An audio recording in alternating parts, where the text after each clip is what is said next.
Friends will be friends. I'm excited. I got a new friend. He's about to join us. Yes, Ricky Bonazza from the band. And believe me, you're going to love this band. Invisible Mirror coming up right after this.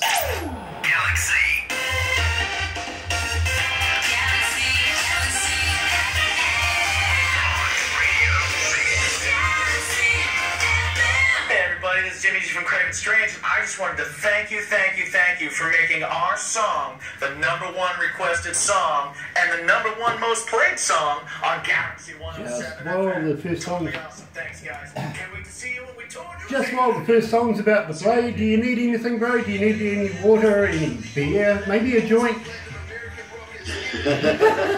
It would be cool. Well, go and grab one. Go and grab one because we're here for a little while. If you need anything, now's a good time to do it. All right.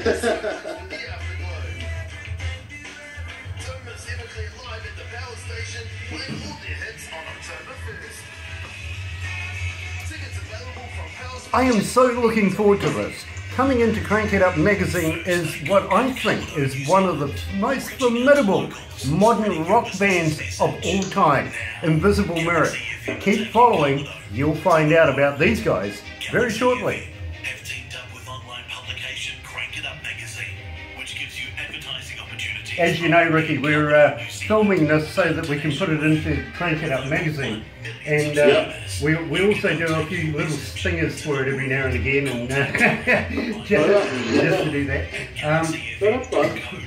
At the same time,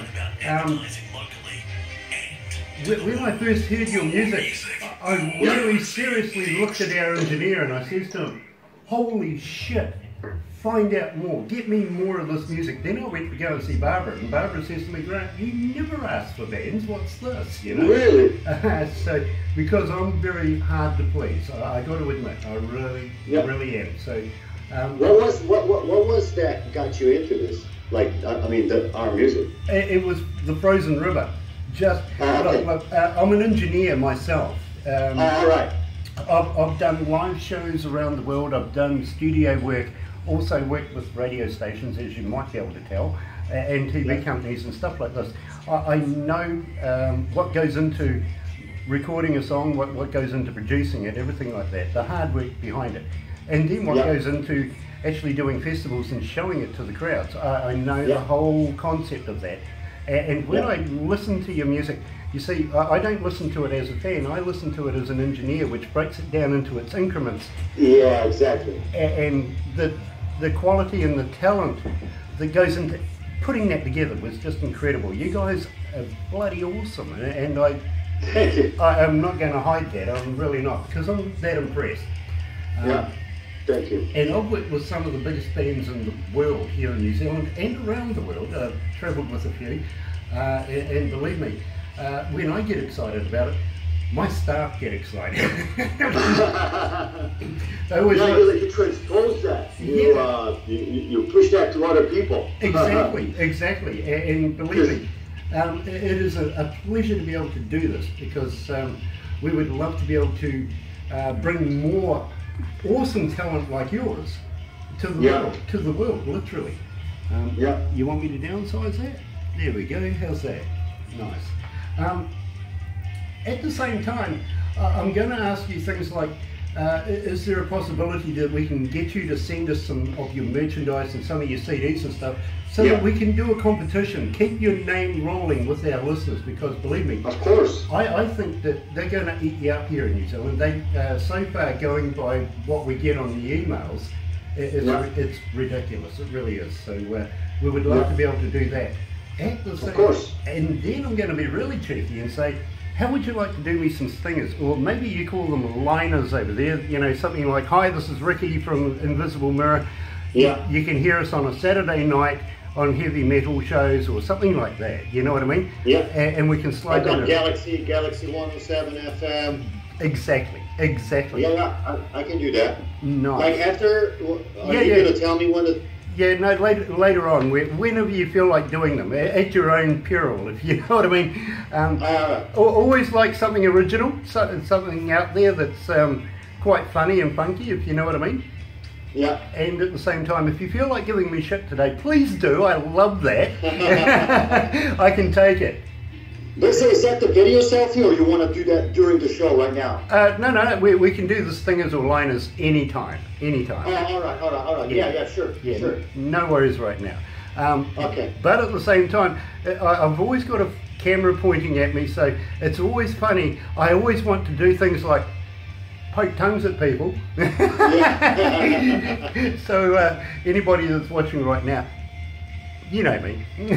Anyway, let's go to the desk and we'll talk about Life of a Stranger. Yeah.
That's right, you're right here at Galaxy 107 FM, and I'm joined by what I can only say is future rock legend Ricky Bonaza. Do I have that name right, Ricky Bonaza?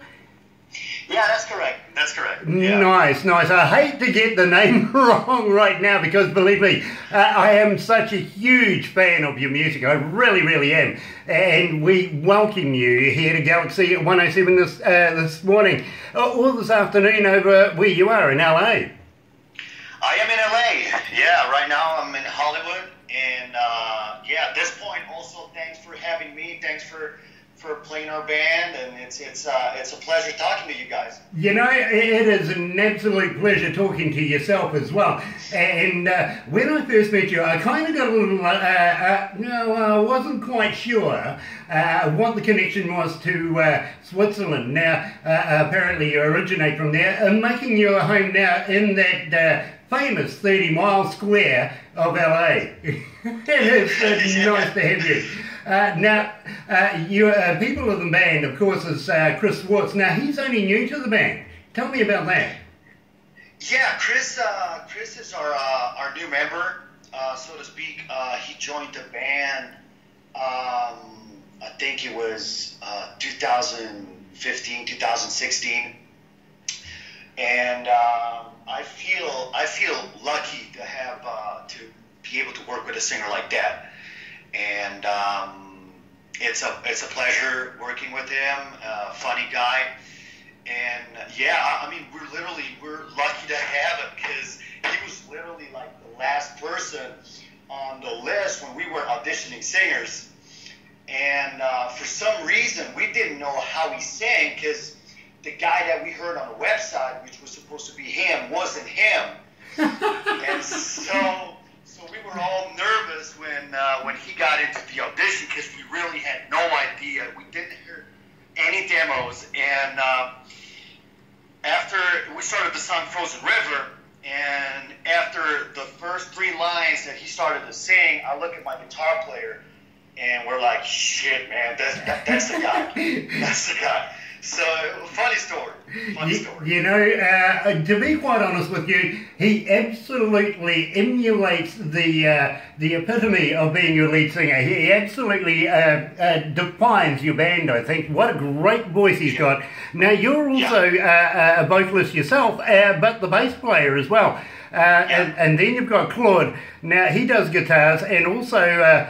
Claude. Is it Claude? Claude? I really struggle over this one. Yeah, you're not the only one, man. Within the band, we're all struggling. Like, hey, can you tell Claude? Oh, what Claude? So, yeah, they've all kind of got the same name, just, spelled in a different way. So.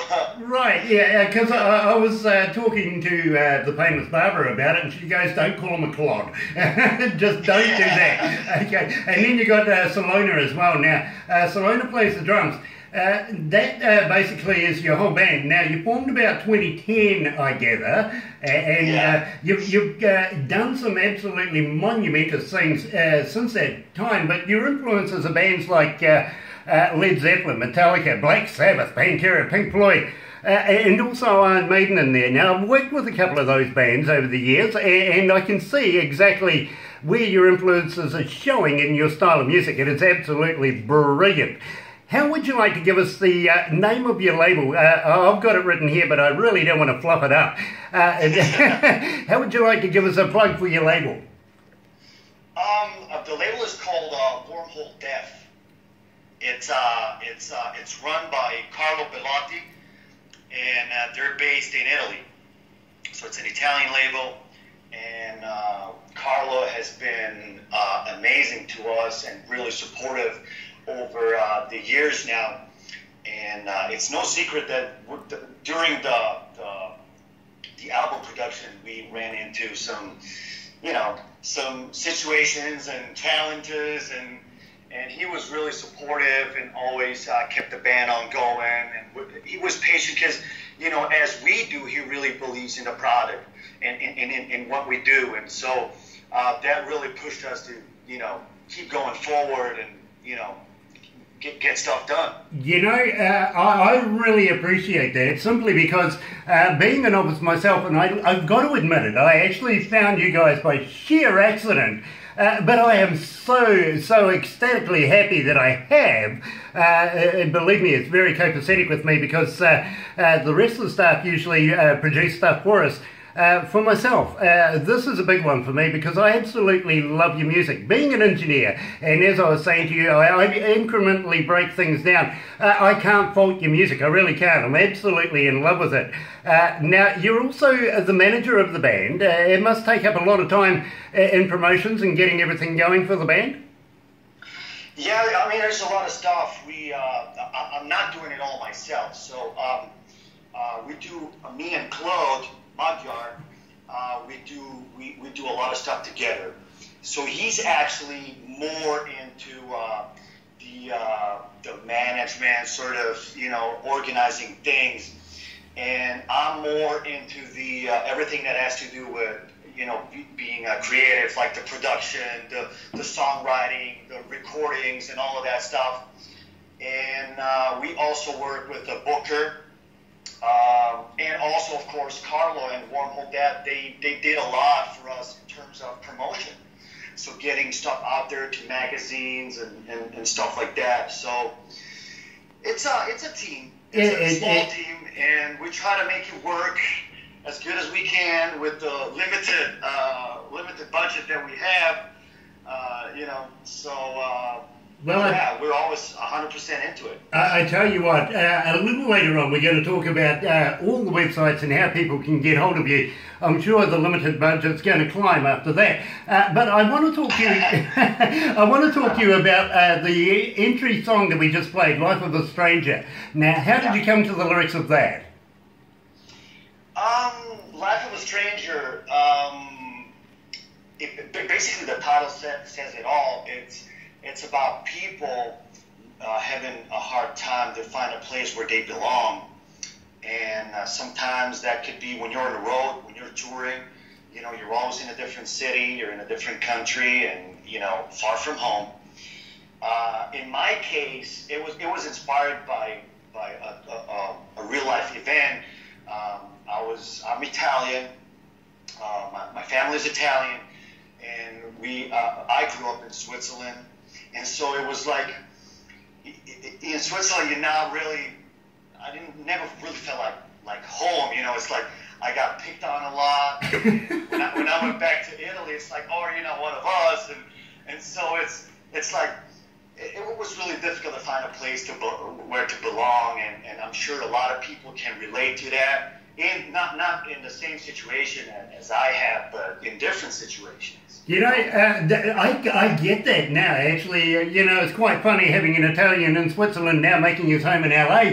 It's like, maybe that's where you deserve to be, in LA, in the glitz and the glamour, because believe me, I think that puts you on a great platform in front of some absolutely brilliant people to be able to bring your product, the machinery of Invisible Mirror, to the public. And I now want to talk to you about Despair now, because it has such an unusual name. Can you tell me about the name of it and how you came to the lyrics of that? The what? Despair. Despair.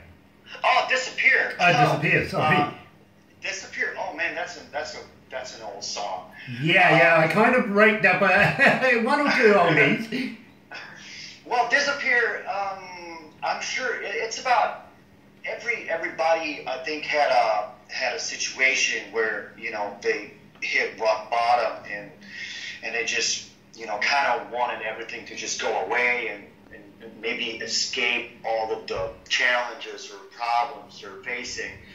So it's about having a really, really hard time and being down, hit rock bottom, and just wanted to escape everything from one day to another and just basically disappear. You know, isn't it amazing how all of that put together can actually come up with such an incredible work of art, much like this. You're right here at Galaxy 107 FM. I am joined by Ricky from Invisible Mirror. Here's Disappear.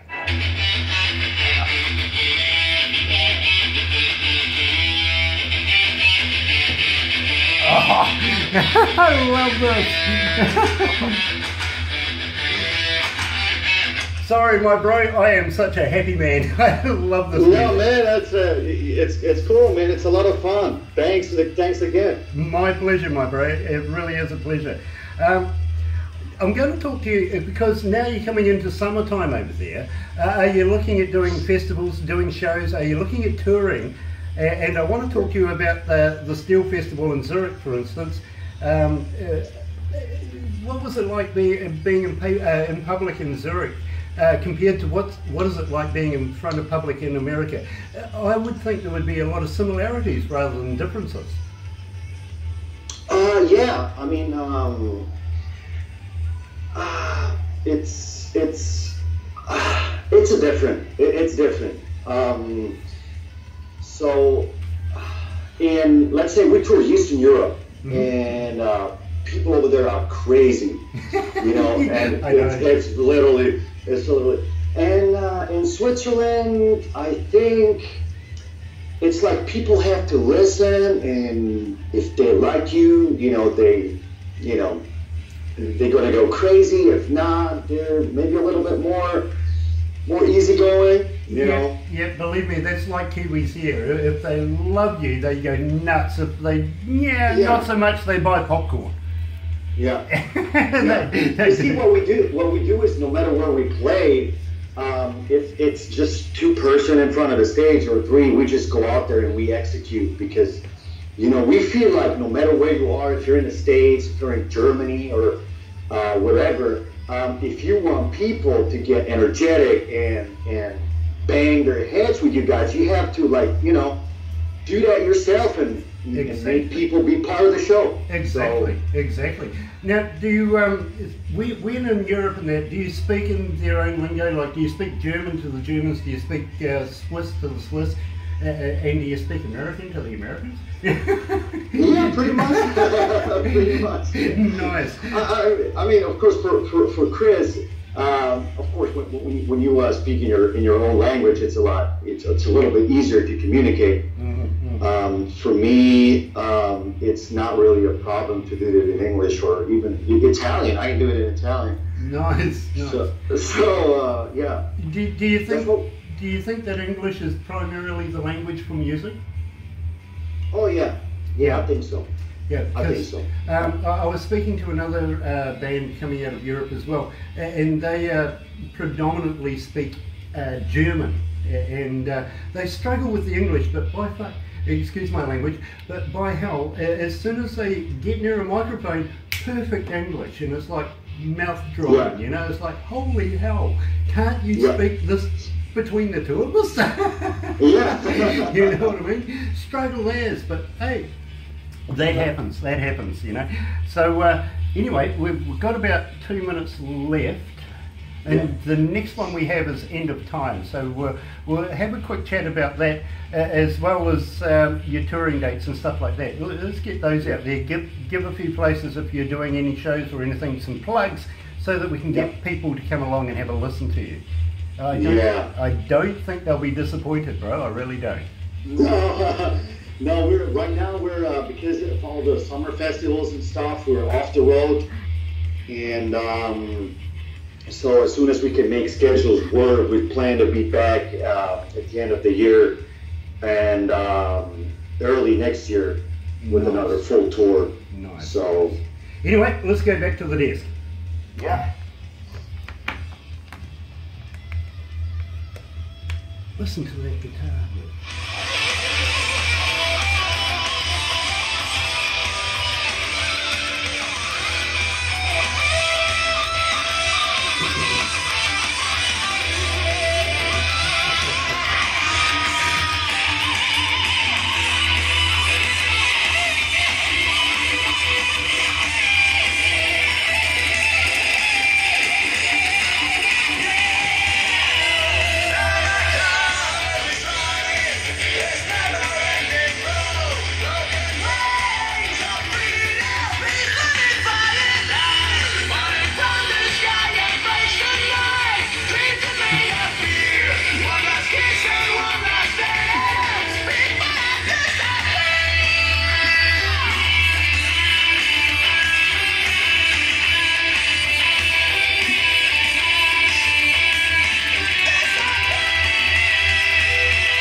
That's right, you're right here at Galaxy 107 FM, and I'm joined by Ricky from the band, of course, Invisible Mirror and Despair there. Now, Ricky, I've really got to thank you for taking the time out today to join us here at Galaxy 107 FM. And I see you're having a bit of fun with Barbara and a camera and everything like that. Always nice to do that. Now, I want to talk to you about recording at the moment. You're coming out of the winter time over there into the summertime by now. Are you looking at doing any touring locally or even internationally? Well, matter of fact, we just came off a European tour. We were touring through March through April in Europe. The record came out in February, so we already went out on tour to support the album. Of course, we plan future touring. Right now, it's a little slow because unfortunately we're not booked for the festivals in the summer season. So we're looking forward to come back at the end of the year. But we really try to be back early next year, January. December, January, so try to get back on the road. Absolutely, and believe me, I understand what it takes there and what's involved in touring. Believe me, I've done it myself around the world a number of times, and you know, it's absolutely ass-breaking sometimes, I've got to be honest with you.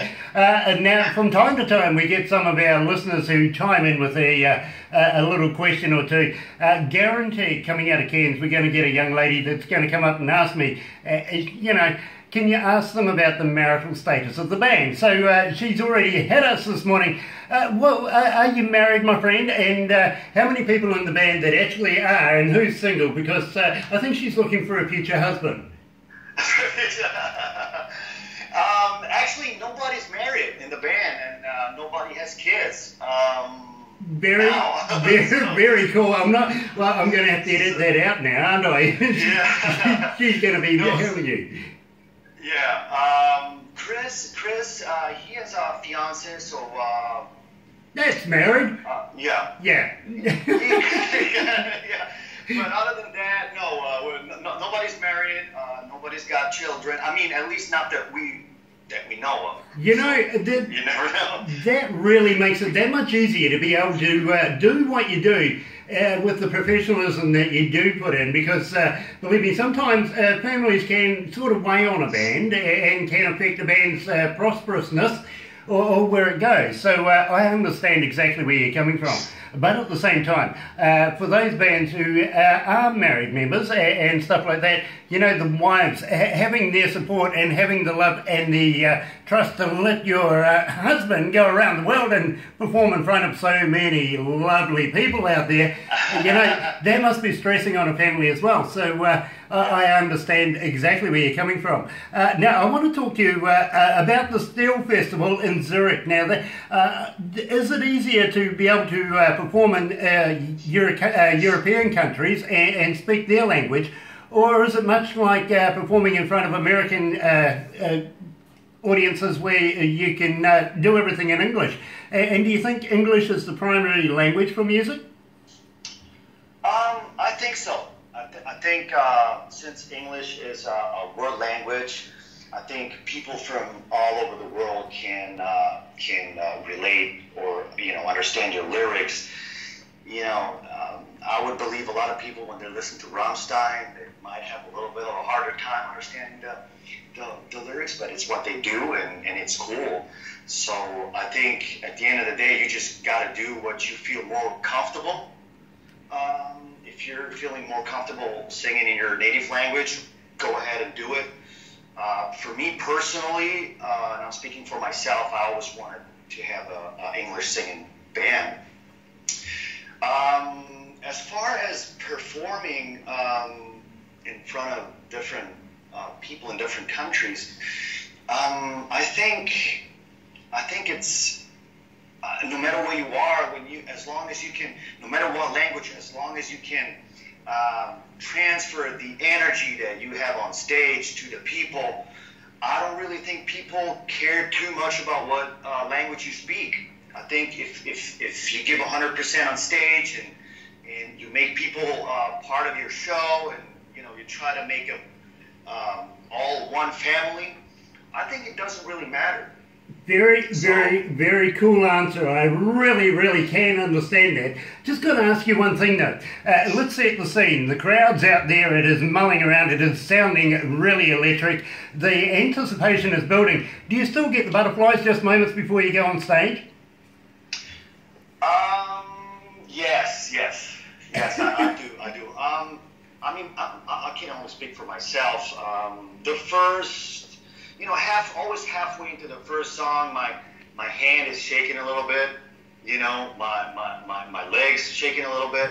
But it's I wouldn't say I'm nervous. It's just it has always been like that. Yeah, I understand. We're backstage and we're like shaking it. Oh, we got to get out there. But it's just the first 30, 40, 50, maybe 60 seconds, till you get loose and you get familiar with the crowd, because you never know what to expect. Every show is different. Absolutely, yes. I fully understand exactly what you're saying there. And it shows that you're human, pretty much like so many others. In fact, I was talking to one young lady just a couple of months ago, and she goes, "Grant, just quietly, just between the two of us and the rest of the world, just moments before I go on stage, I'm going to go and pee." And I'm going, "Yeah, I needed to know that. Thank you very much." I think I read an interview with Steve Harris, or was it one of the guys from Maiden?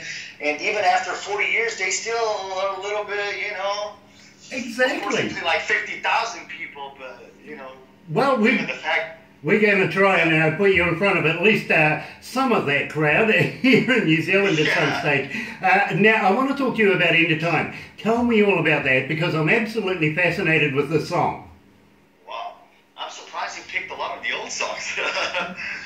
End of Time, well, back when I recorded End of Time, I didn't really have a band, so all you can hear, except of the vocals and the guitar solos, I recorded all the instruments.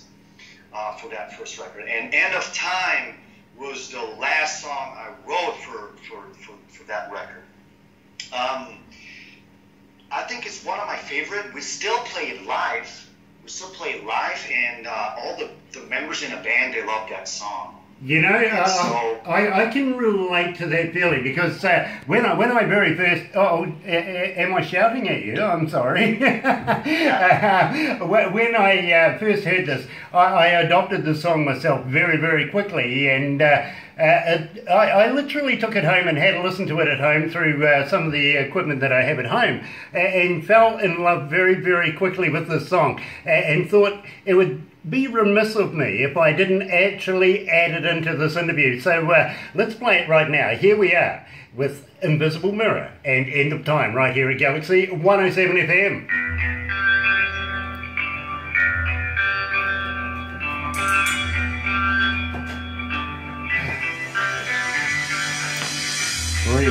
Brilliant. It's stunning. I love this. Are you comfortable there, my bro? I'm doing great, man. Thanks, nice. So, having fun. That's good. Oh, you poor buggy, you got to look at me. It could be even better if you were looking at Barbara. Now, I'm going to go down the road with the websites, merchandise, stuff like that, so that our fans can buy your products, download your music, and of course, I'm going to always suggest that they pay for it, don't bloody be cheap and try and rob it. Yeah. You know what I mean? Because I know what it's like trying to make some money in this game. It's not easy. So we always emphasize that. It's really not. At the same time, I'm going to ask you if people can get hold of you through things like Facebook, Twitter, etc., and do you answer them? You know, if people get in touch with you, will you respond? Because a lot of our listeners like to know that they can actually approach you and that you're approachable. You know what I mean? Yeah, absolutely. So absolutely. We'll do that, and then we're going to come into Behind These Walls. This is, believe me, my second favourite song of you guys. You know what I mean? Yeah. So I'm being a little personal now. I'm sorry, but it's just, dude, it's great that we can make people happy with our music. That's awesome. You do. Not only me, but our listeners.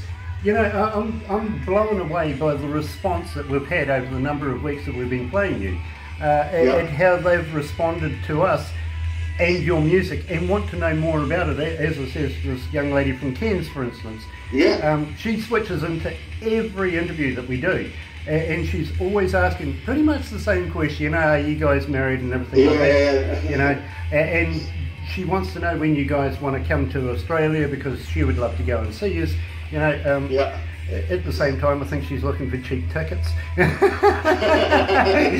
put her on a guest list. Yeah, exactly. But believe me, she's a big fan, and I got about 20 odd emails from her alone, just asking about you guys because she loved your music. So wow.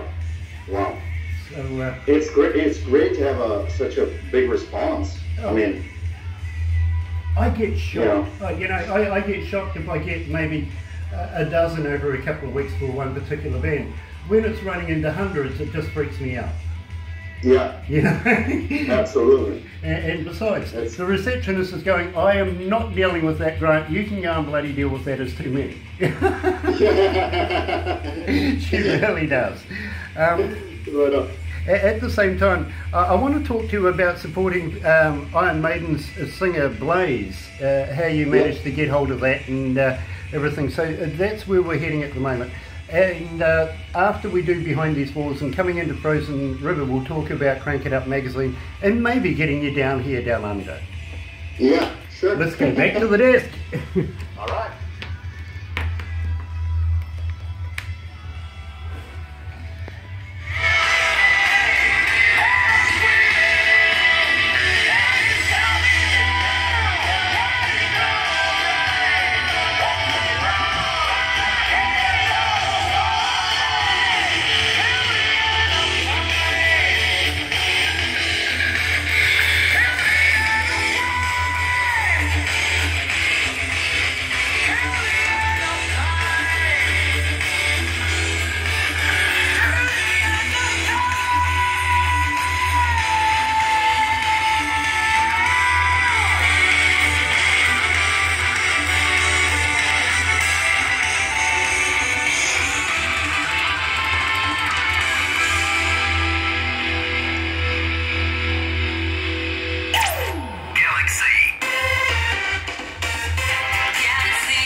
right. You're right here at Galaxy 107 FM, and I'm joined by future rock icons.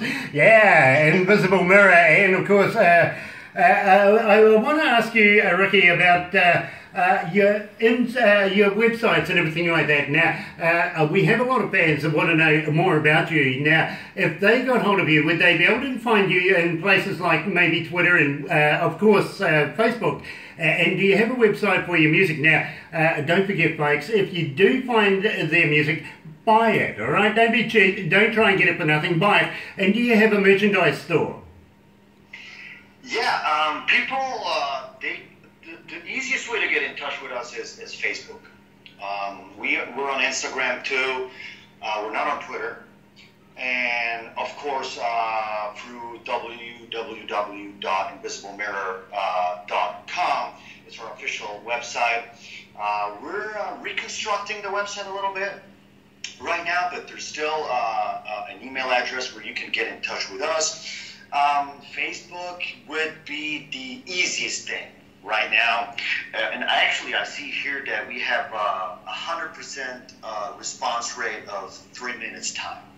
So we try to reply to every message that comes in, and we don't have an official merchandise store, so we just posted about our merchandise on Facebook. So the easiest way is really shoot us an email.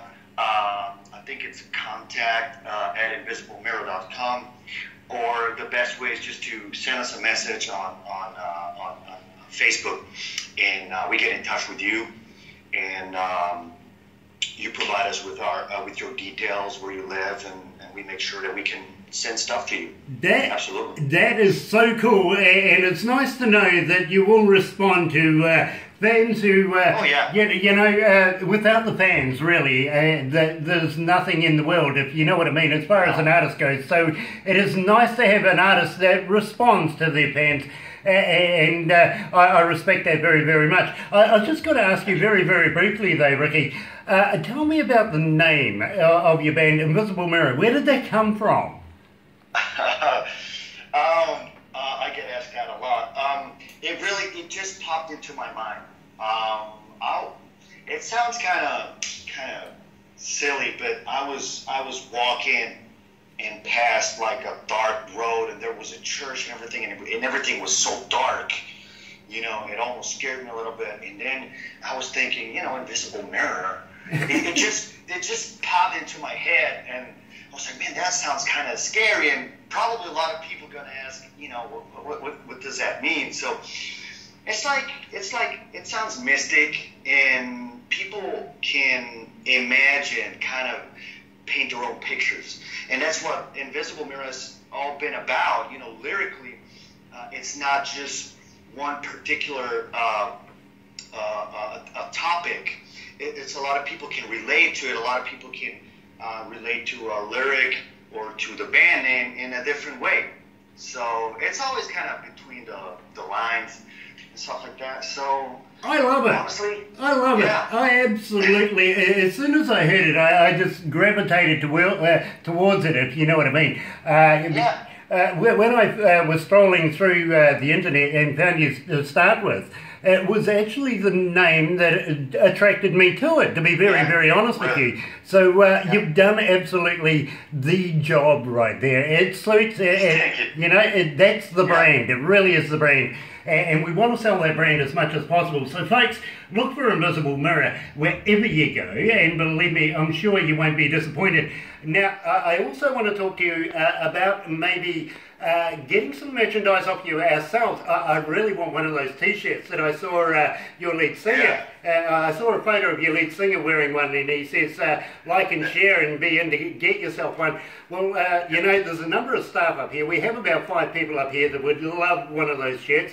But moreover, I'd love maybe another half a dozen or so that we could give away to our listeners, because believe me, out there, they would just snatch at it. And it's a good way of being able to keep your name rolling here at Galaxy 107 FM.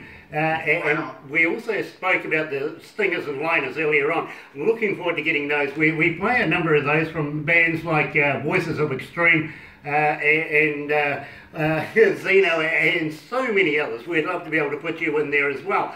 Now, I'm really intrigued about this because for me, this would have to be the second most favourite of my songs, Behind These Walls. Now, please explain to me everything that goes behind there. How did you come to the lyrics of that? Behind These Walls, again, it's another song where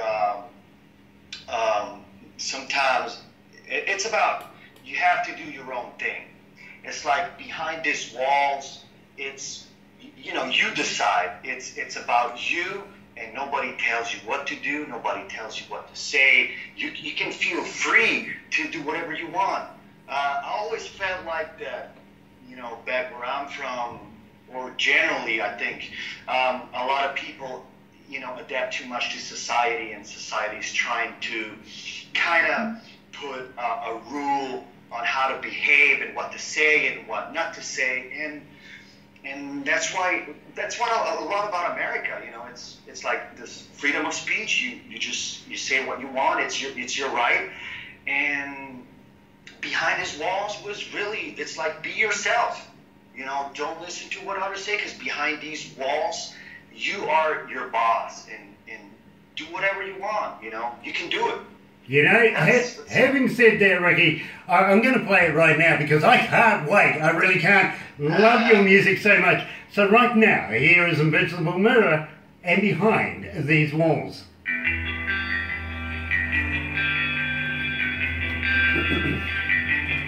Ooh, this is awesome. I actually haven't listened to these songs in a while. Oh my God. well, I'm pleased I'm refreshing your memory there, my bro. But for me, honestly, this is just damned good music. And I really want to get this out to as many listeners as possible. Let's just have a quick squizzy here. Yep, it's gone up to 5,020,000. So it's climbing very, very steadily. And I want to text that to the band. Believe me. And I tell you what, you'll get a copy of the interview that we're doing right now. Barbara will that would be awesome. Barbara will send you one of those as well. It also goes into the magazine. We have a part there called Web TV in the magazine, where if you scroll down in there, you'll find Indie Garage, which is coming soon. Come on, John, wake it up. But it is coming soon, and we're going to be putting all of our interviews in there. Much like YouTube, they'll be there forever and a day, like when dinosaurs come back to walk the earth. They'll still be there. So we would love to post this interview and, you know, spread the word, even about you guys. Oh, you know. Thank you so much, because believe me, now that we've done the interview, you've become part of the family now, my friend. You really are. Wow, thank you. I feel honoured. We're honoured. We're the honoured ones. Believe me, we emulate somebody of such stature as yourself, that we love to be able to have you amongst our family. Feel free to contact us anytime. Anytime you feel like a chat, just drop on in and say hello, because we would love to be able to catch up, see how you're going, if you know what I mean. Absolutely, absolutely. Looking forward to that. Barbara will hound you. She'll always be sending you smiley faces and stuff like that. Right on, right on. Damn, this is good. Yeah, this is so good. I was listening to that song and I was like, man, if I was going to do it again, I might change a couple things around arrangement-wise, because, you know... Yeah, but that just makes you an artist. Yeah? You know, I've met so many artists that go, it's not quite the finished product, but it's good for now. Yeah. You know, and we're really so focusing on the new stuff. Really want to get out the new stuff as much as we can, like the Frozen River and the Life of a Stranger. Sure. And we just got a new video, different ways, the live video. Okay. That we put out. So what I'm going to ask you next is, if there's something you would like us to premiere, we would certainly like to be able to do that, and possibly come up with a follow-up interview on anything that you want us to release, because believe me, we would be humbly grateful to be able to do that for you. Wow, yeah. Awesome. I mean, yeah. Awesome. Keep in touch with Barbara on that, because believe me, as soon as one of our premieres comes through, it gets priority over anything else, and we'd love to be able to do that. Touring or stuff like that, or videos? Or... any videos, any new music you want released, anything like that. Yeah. And if you want to put some liners to it, you know, introducing the song, stuff like that, we would be more than happy to work it together. Wow, thank you so much. I appreciate that. Believe me, I'm a big fan, and luckily enough, I can talk to the bosses here, and they kind of understand where I'm coming from. You are the boss. Oh, cool. I am the boss. Oh, okay. Oh, see what I mean? Yeah. I wouldn't repeat that to the rest of the staff. I'm the boss. Especially me. Yeah. Barbara's the boss. Well, to be quite honest, she keeps my ass working so much, it's not funny, eh? I'm lucky to be able to get somebody like yourself in there, because Barbara's got a list. You gotta do this, you gotta do that. Yeah, you know, I'm PC, I don't mind working with women. I really don't. I also want to talk to you about On the Edge of Tomorrow, the new album. How long did it take to record the album, and where did you get it recorded? Who produced it? Let's give